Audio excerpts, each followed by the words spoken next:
மலேசிய இந்திய உருமாற்றப் பிரிவான மித்ராவின் முன்னாள் தலைவர் ரமணன், தலைமைத்துவ தொடர்ச்சி இல்லாததால் மித்ரா தோல்வி அடைந்தது என்ற கூற்றை நிராகரித்துள்ளார். மித்ராவின் திட்டங்கள் எவ்வாறு செயல்படுத்தப்பட்டன என்பதை புரிந்து கொள்ளாமல் இதுபோன்ற குற்றச்சாட்டுகளை செய்யக்கூடாது என்று அவர் தெரிவித்தார். கடந்த ஆண்டு தாம் மித்ரா சிறப்பு பணிக்குழுவிற்கு தலைமை தாங்கிய வேளையில் வெளிப்படைத்தன்மை, நேர்மை மற்றும் செயல்திறனுடன் மொத்தம் 100 மில்லியன் ஒதுக்கப்பட்டு முழுமையாக பயன்படுத்தப்பட்டது என்று அவர் கூறினார்.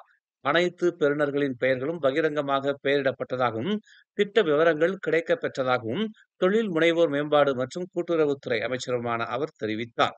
அப்படியானால் மித்ரா தோல்வி அடைந்து விட்டது என்று யாராவது எப்படி கூற முடியும் என்று அவர் வினவினார். மித்ரா மற்றும் செடிக் போன்ற திட்டங்கள் அடிக்கடி ஏற்படும் தலைமை மாற்றங்களால் இந்திய சமூகத்திற்கு உதவுவதற்கான நீண்டகால முயற்சிகளை சீர்குலைத்ததாக தற்போதைய மித்ரா தலைவரும் 10 நாடாளுமன்ற உறுப்பினருமான பிரபாகரன் மக்களவையில் தெரிவித்த கருத்துக்களை தொடர்ந்து ரமணன் இவ்வாறு பதிலளித்துள்ளார். மித்ராவின் சவால்களை பிரதமர் துறை அலுவலகத்துடன் இணைக்கும் அறிக்கைகளால் தாம் மிகவும் வருத்தமடைந்ததாக அவர் தெரிவித்தார். பிரதமர் துறை அலுவலகம் மற்றும் பிரதமர் அன்வார் இப்ராஹிம் மீது சிலர் பகுத்தறிவற்ற கூற்றுகளை வைப்பதாக அவர் குற்றம் சாட்டினார். நீங்கள் தோல்வி அடைந்திருந்தால் பிரதமரை குறை கூறாதீர்கள். அரசியல்வாதிகளாக நாம் பேசுவதற்கு முன் சிந்திக்க வேண்டும். 1 அல்லது 2 முறை அல்ல, பல முறை சிந்திக்க வேண்டும் என்று அவர் கேட்டுக்கொண்டார். 2026 சுக்மாவில் பாரம்பரிய இந்திய தற்காப்பு கலையான சிலம்பம் இணைக்கப்படாததை இன ரீதியாக பார்க்க வேண்டாம் என்று இளைஞர் மற்றும் விளையாட்டுத்துறை அமைச்சர் ஹன்னா இயோ பொதுமக்களை வலியுறுத்தியுள்ளார். இந்த முடிவு முழுக்க முழுக்க போட்டியை நடத்தும் மாநிலத்திடம் உள்ளது என்று அவர் கூறினார். சுக்மா குழு கூடி போட்டியை நடத்தும் மாநிலமாக ஸ்லாங்கூர் முக்கியமானதாக கருதும் விளையாட்டுகளை தேர்ந்தெடுப்பதற்கான அதன் சொந்த முடிவை எடுத்துள்ளது. இது ஸ்லாங்கூருக்கு மட்டும் உரியதல்ல. ஒவ்வொரு சுக்மா பதிப்பிலும் போட்டியை நடத்தும் மாநிலம் தங்களுக்கு விருப்பமான விளையாட்டுகளை தேர்வு செய்ய சுதந்திரமாக உள்ளது என்று அவர் செய்தியாளர்கள் மத்தியில் கூறினார். எனவே விளையாட்டு விவகாரங்களில் எடுக்கப்பட்ட முடிவுகளில் இன உணர்வுகளை புகுத்துவதை தவிர்க்குமாறு விமர்சகர்களை அவர் வலியுறுத்தினார். விளையாட்டுகளை பற்றி பேசும்போது இப்பிரச்சனையை இனமயமாக்க வேண்டாம் என்று அவர் கூறினார். சிலம்பம் இல்லாததால் ஏற்பட்ட ஏமாற்றத்தை ஹன்னா இயோ ஒப்புக்கொண்டார். ஆனால் தேர்ந்தெடுக்கப்படாத பிற விளையாட்டுகளும் இருப்பதை அவர் சுட்டிக்காட்டினார். சிலம்பம் மட்டுமல்ல, மூய் தாய் விளையாட்டும் தேர்ந்தெடுக்கப்படவில்லை. ஆனால் அது குறித்து எந்த இன பிரச்சனையும் எழுப்பப்படவில்லை என்று அவர் தெரிவித்தார்.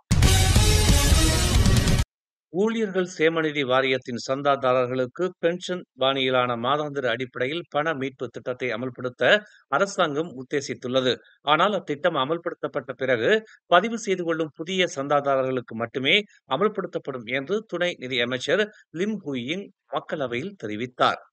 ஆயினும் தற்போதைய இபிஎஃப் உறுப்பினர்கள் தாங்கள் விரும்பும் பட்சத்தில் இந்த புதிய திட்டத்தில் சேர்ந்து கொள்ளலாம் என்று அவர் விளக்கினார். மக்களின் வாழ்நாள் காலம் அதிகரித்து வரும் வேளையில் இபிஎஃப் உறுப்பினர்களின் அன்றாட செலவுக்கான சேமிப்பு தொகை போதுமான அளவுக்கு இருக்க வேண்டும் என்று அவர் சுட்டிக்காட்டினார். அதனை உறுதி செய்வதுதான் இந்த புதிய பண மீட்பு திட்டத்தின் நோக்கமாகும் என்றும், ஒரு உறுப்பினர் குறைந்தபட்ச பணி ஓய்வு வயதை அடைந்தவுடன் அந்த புதிய திட்டம் செயல்பாட்டுக்கு வரும் என்றும் அவர் குறிப்பிட்டார். சேமிப்பு கணக்கை 2 பிரிவுகளாக பிரிக்கலாம் என்றும், அவை தளர்வு கணக்கு, வருமான கணக்கு என 2 வகைப்படும் என்றும் அவர் கூறினார். தளர்வு கணக்கில் உள்ள பணத்தை தங்களுக்கு தேவைப்படும் நேரத்தில் உறுப்பினர்கள் மீட்டுக் கொள்ளலாம். வருமான கணக்கில் உள்ள பணத்தை அது முடியும் வரையில் தவணை முறையில் அல்லது மாதாந்திர அடிப்படையில் மீட்டுக் கொள்ளலாம் என்று லிம் விளக்கினார். பணி ஓய்வு கால வருமானத்தை பாதுகாப்பு நோக்கத்திலும் நிதி மேலாண்மையை மேலும் ஊக்குவிக்கும் நோக்கத்திலும் இந்த பரிந்துரை தாக்கல் செய்யப்பட்டுள்ளது என்று அவர் கூறினார். நஜீப் ரசாக்கை வீட்டுக் காவலில் வைக்க முன்னாள் பேரரசர் பிறப்பித்த உத்தரவை அமல்படுத்தும் வகையில் சீராய்வு மனு ஒன்றை தாக்கல் செய்ய அவருக்கு அனுமதி வழங்கப்பட்டுள்ளது. ஆனால் அதனை எதிர்த்து சட்டத்துறை தலைவரின் அலுவலகம் மேல்முறையீடு செய்ய முடியுமா என்பதை இம்மாதம் 13ஆம் தேதி கூட்டரசு நீதிமன்றம் தீர்மானிக்கும் என்று தெரிவிக்கப்பட்டுள்ளது. இதனை மூத்த கூட்டரசு வழக்கறிஞர் ஷம்சுல் போல் ஹசான் நேற்று உறுதிப்படுத்தினார். தம் மீதான தாக்குதலுக்கு சதி செயல் மட்டுமல்ல, வேறு காரணங்களும் இருக்கலாம் என்றும், இது ஒரு கொள்ளை சம்பவம் அல்ல என்பது மட்டும் உண்மை என்றும் அண்மையில் தாக்குதலுக்கு உள்ளான தொழிலதிபர் டதஸ்ரீ ஞானராஜா தெரிவித்துள்ளார். இருப்பினும் எந்த பிரச்சனை வந்தாலும் உண்மையை சொல்வேன், அஞ்ச மாட்டேன் என்று அவர் திட்டவட்டமாக தெரிவித்துள்ளார். நேற்று செந்தூல் மெட்ராஸ் கஃபே உணவகத்தில் நடைபெற்ற செய்தியாளர்கள் கூட்டத்தில் அவர் இதனை தெரிவித்தார்.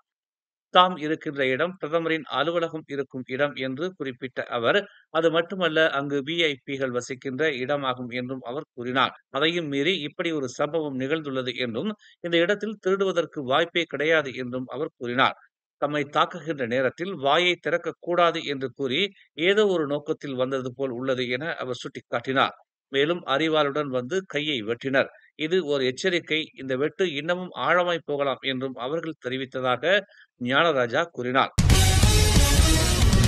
அலோஸ்டார் அருகே உள்ள தமான் கோல்ஃப் என்ற இடத்தில் ஒரு வீட்டிற்குள் புகுந்து தப்பி ஓடிய கொள்ளையர்கள் ஓட்டிச் சென்ற எஸ்யூவி ரக வாகனம் மோதியதில் ஒரு போலீஸ் கார்பரல் கொல்லப்பட்டார்.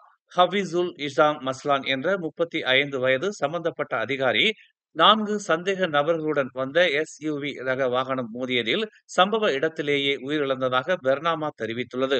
சந்தேகிக்கப்படும் வீடு திருட்டு தொடர்பாக போலீசாருக்கு தகவல் கிடைத்ததை அடுத்து இச்சம்பவம் நிகழ்ந்ததாக கெடா காவல்துறை தலைவர் அட்லி அபு ஷா கூறினார். கெடா காவல்படையின் குற்றவியல் புலனாய்வு துறையைச் சேர்ந்த 5 அதிகாரிகள் மற்றும் பணியாளர்கள் கொண்ட குழு 2 வாகனங்களில் சம்பவ இடத்திற்கு அனுப்பப்பட்டது. இந்நிலையில் வாகனத்தை ஓட்டி வந்த பாதிக்கப்பட்டவர் காரில் இருந்து இறங்கிய போது தப்பி ஓட முயன்ற சந்தேக நபர்கள் திடீரென அவரை மோதினர். அவருக்கு தலை மற்றும் உடலில் பலத்த காயம் ஏற்பட்டு சம்பவ இடத்திலேயே இறந்ததாக அட்லி கூறினார். சம்பவ இடத்தில் ஒரு சந்தேக நபரை போலீசார் கைது செய்ய முடிந்தது. மற்ற மூவரும் வாகனத்தில் தப்பி ஓடினர். அங்கு அவர்களின் வாகனத்தை விட்டுவிட்டு பின்னர் அவர்கள் ஒரு ஹோட்டலில் ஒரு வயதான தம்பதியினரின் வாகனத்தை கடத்தினர். அதன் பின்னர் கபாலா பத்தாஸில் ஒரு விபத்தில் சிக்கியதால் மீதமுள்ள அனைத்து சந்தேக நபர்களையும் போலீசார் வெற்றிகரமாக கைது செய்ததாக அட்லி கூறினார். மேலும் செய்திகளை தெரிந்து கொள்ள தமிழ் மலர் நாளிதழை பாருங்கள். உடனுக்குடன் செய்திகளை தெரிந்து கொள்ள தமிழ் மலர் இணையதளம், தமிழ் மலர் செயலி மற்றும் மலர் டிவி யூடியூப் சேனலை வலம் வாருங்கள். எங்களோடு இணைந்திருக்க மலர் டிவியை பதிவு செய்து கொள்ளுங்கள். உறவுகள் மகிழ்ந்திட விருப்பம் மற்றும் பகிர்வு சேவையை சொடுக்கிடுங்கள்.